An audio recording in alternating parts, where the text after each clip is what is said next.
Hospitals are supposed to be places of healing, but when the sun goes down, they become something else. I worked the night shift at a hospital, and what I saw still haunts me to this day. Hello, my name is Emily, and this is my story. It was right after I graduated nursing school. I was desperate for a job, and when the opportunity came to join the night shift at a small rural hospital, I took it without hesitation. The pay was decent and the staff were nice, but there was something in their eyes, a kind of tired fear they never mentioned aloud. On my first night, the head nurse, Marla, pulled me aside. "Never answer if you hear your name in the West Wing," she said, eyes dead serious. "And if you ever have to go near room 313, don't look inside." I laughed, thinking it was some kind of hazing. I wish it had been. Over the next few nights, weird things began happening.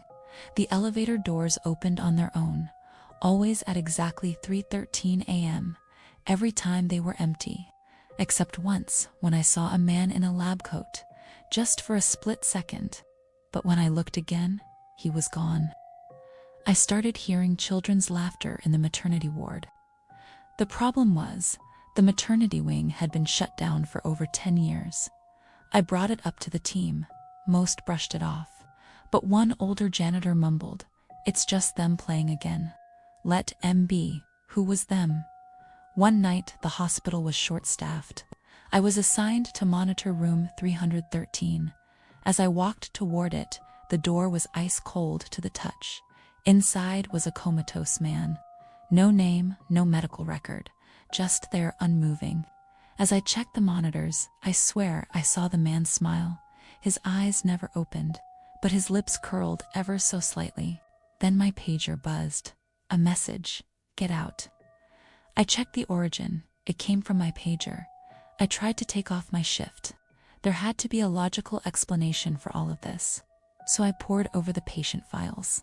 Nothing. Everyone admitted that night had a reason for being there, except the man. In room 313, he was a John Doe.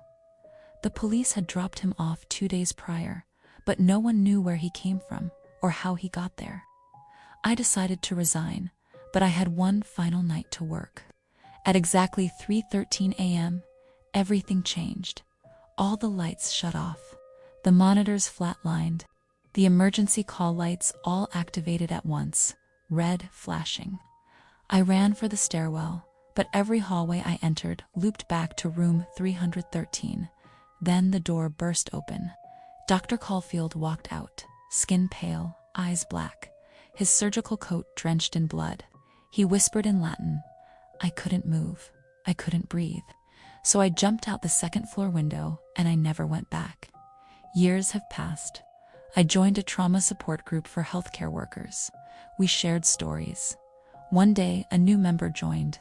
Young, bright-eyed, wearing a fresh hospital badge. He smiled at me and said, "I hear you worked nights at St. Augustine's. Did you ever meet the guy in room 313? I froze. I looked at his badge. Dr. Henry Caulfield, surgical resident. He leaned in. "Nice to see you again, Emily.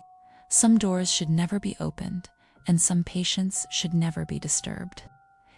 If you've made it this far, like, subscribe, and share this story with someone who dares to work the night shift.